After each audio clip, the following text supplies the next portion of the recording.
De Venraayse Oktoberfesten sloten zondag af met een optreden van niemand minder dan de Rosenthaler. In de bomvolle tent op het Schouwburgplein ging het dak eraf.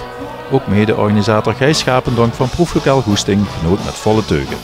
Ja, we hebben 3 geweldige dagen achter de rug. Althans, we zijn bezig met een geweldige dag 3. De eerste dag hadden we Vegas Baby staan, echt een topavond gehad.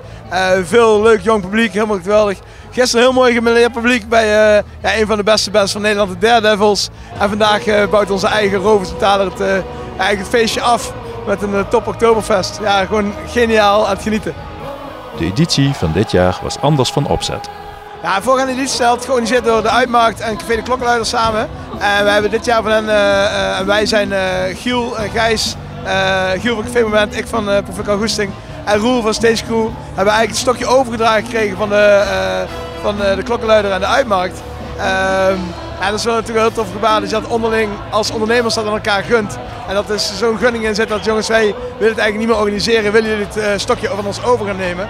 Ja, dat zijn we gaan doen. En ja, wat is er anders? We zijn neergestreken in een geweldige feesttempel op het Schouwburgplein en met een mooie voortent. We hebben ook nog te maken met wat coronamaatregelen. Maar wat er vooral hetzelfde is dat we de Rosenthaler hebben en één groot feest.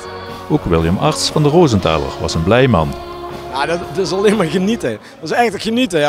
Als je dit publiek hier binnen ziet, ik krijg nu weer kippenvel. En dat is niet alleen omdat het hier buiten koud is. Het is gewoon dat warme publiek, om dat weer te zien, dat hebben we gewoon 2 jaar niet meer gekund. En nu kunnen we weer en we kunnen er weer een feestje van bouwen. Dat is gewoon heerlijk.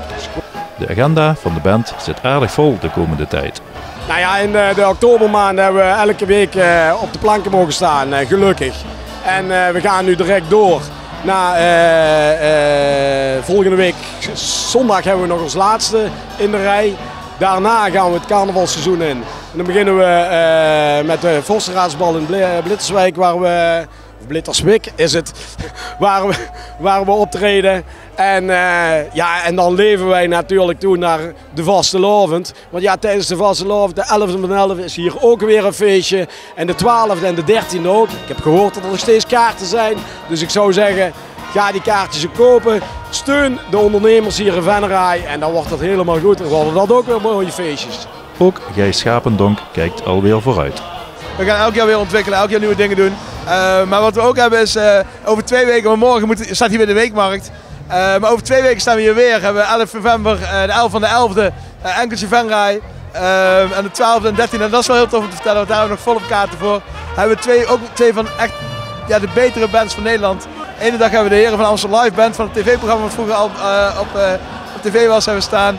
En de zaterdag hebben we, dat is vrijdag, en de zaterdag hebben we dan moet ik even Jackfire staan. Ik moest even spieken achter je. Hebben we Jackfire staan.